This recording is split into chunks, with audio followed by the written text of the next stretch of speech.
So good morning. It's time for another video. I don't really remember when I published the last one, and I actually can't see the date, which is kind of peculiar. Anyway, on the 3rd of September this year, 2024, I browsed through Finnish media. And I've been whining about this mental health issues as an inhibitor of entrepreneurial thinking, basically, something like that. So I believe that entrepreneurial thinking, creativity, prospective thinking, and stuff like that is normal thinking. So basically, when you relax and you're in your couch, you're sitting there, you're relaxed, experience harmony, you automatically um, start thinking forward in time and elaborating scenarios and stuff like that. If you don't do that, this is my viewpoint, you have some kind of mental health. And what you do then, you visit memory lane, you worry about the future and stuff like that. And this is formally called depression, sadness depression. It's dimensional, and anxiety. And if you have a high degree of anxiety, it includes aggression and envy. It's not good things though. So when you're mentally functioning well, you're cooperative. So in Finland, scratching my nose here, they wrote that mental illness, I think they wrote, costs 1 billion euros a year. Okay, it's a lot of money. And they calculated that it's equivalent of having 26,000 people on full-time sick leave annually. I have to do this. You can imagine 26,000 people out of 5.5 million people. It's a lot of people, isn't it? I calculate here. I'm not prepared today. I'm never prepared. Oof. Yeah, sure. It doesn't look much, but it is. It's half a percentage of a whole population. So you can take your home country and take 0.5% of that and see how many people there are. Second, there's an organization which has this Uralic Finnish name. I can't pronounce it, but I use Google Translate, and it translated into brainstorming, which I know something about. I think the formal name is the Brain Foundation. Now, they estimate that 20% of the Finns, the Finnish people, will die in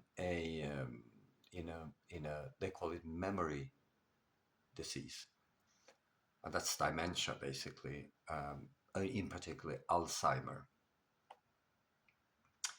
And 50% of Finnish women and 33% of Finnish men, they estimate, over 45 will develop a severe brain disease. This is really, really bad, really, really bad. And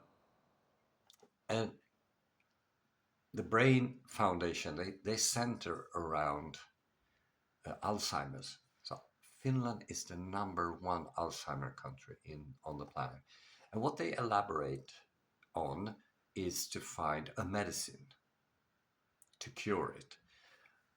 But as far as I understand, I know a little about neuropsychology and stuff like that. When the disease kicks in, the train has left the station, if you know what I mean. There's nothing you can do. So what's the solution then?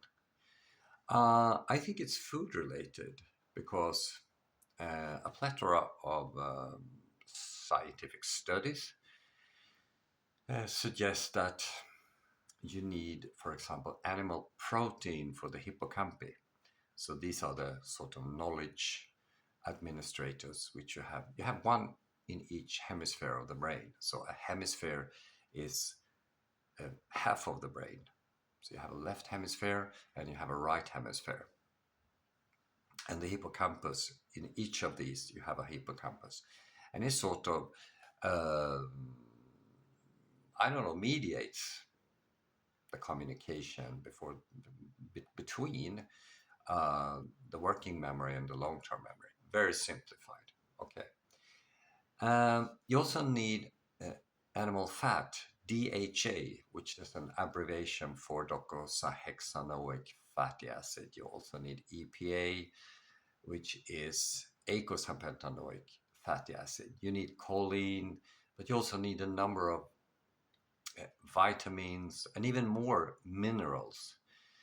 And all of that actually you can get from from the proper food matrix, which is basically a meal containing red meat and eggs, or you can alter it.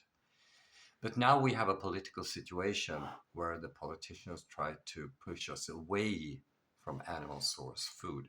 I write a little about this. This is actually in Swedish, but I will post it as a link, but you can translate it very easy via Google Translate, I think. Now, the other aspect, I had a meeting about this and thinking forward in time. How do we improve entrepreneurial thinking? And then I went on to a conference, I think. I had several meetings. We had coffee meetings, and then I was on a conference, and then I was on a board meeting. Tough day. And I also I'm also volunteering Thursday mornings to help to pack food for people in need. So a really full day with interesting meetings, and a commonality in these meetings is the coffee. I think we sit down, we talk to each other, and that reminded me. During the board meeting, we had a discussion about a neighbor who had complaints about what we do, singing and having a table out. We have basically developed a little garden. It's in between houses, like a yard or something, but it's in the town. So I said, why don't you just to our manager, why don't you just invite that person for a cup of coffee and a conversation, which I think is the solution. Uh, it has not yet been approved. First, the board decided that it should be some formal emails back and forth. And I reminded them about the case I had a couple of months ago because I'm doing some executive coaching. And my client um, had an issue with a landlord. Now they were moving to another place because they were raising the rent or something like that. And they thought that the communication with the landlord was not very kind. It didn't work well, and in a situation like that, we use a fundamental attribution error. All the bad things we put on other people, and all the good things we put on ourselves. It's just a biological thing. Um, so I propose that instead of responding to the next email, why don't they just invite the landlord for a cup of coffee? A couple of weeks after I gave that advice, they sent me an email saying, we followed your advice. We said, come over for a cup of coffee. And they were sitting down. And here's the key point. What you aim for in a conversation is something called entrainment, which is rhythmic synchronization of behavior. And this can actually happen in your mind, basically. You, You can imagine what I mean there, but also between people. Now they had a sit down. I also advised them to be honest to the landlord and say, we can't find a new place, just as you know. Now what happened there, as they were talking to each other, they they they expressed, they did facial expressions toward each other, maybe smiling or something like that. They waved their arms. So we had a facial and body language and verbal exchanges together. And they established entrainment.